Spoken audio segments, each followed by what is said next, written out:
Recording by उजाला music present Raghopur सकरी। मर जाने के बाद जानू कफन दे देना, कफन दे देना।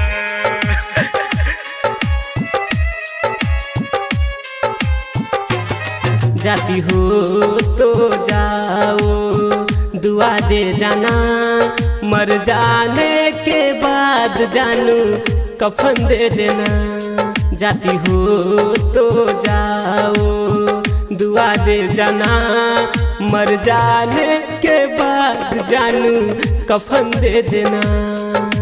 सांस थम जाती है पर जान नहीं जाती, सांस थम जाती है पर जान नहीं जाती। दर्द होता है पर आवाज नहीं आती, पर आवाज नहीं आती, पर आवाज नहीं आती, आवाज नहीं आती।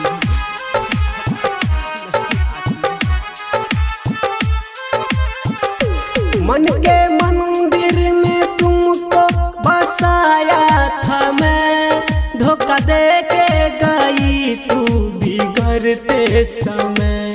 धोखा दे के गई तू बिगड़ते समय। मन के मंदिर में तुमको बसाया था मैं, धोखा दे के गई तू बिगड़ते समय।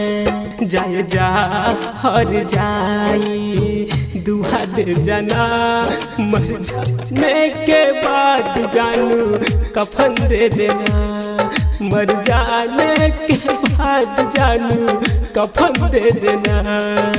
गम के आंसू पीकर खुशी से हम हंसते रहेंगे, गम के आंसू पीकर खुशी से हम हंसते रहेंगे। अरे जाए जा हर जाई हम मर के भी तुमसे प्यार करते रहेंगे, हम मर के भी तुमसे प्यार करते रहेंगे, हम मर के भी तुमसे प्यार करते रहेंगे, हम मर के भी तुमसे प्यार करते रहेंगे।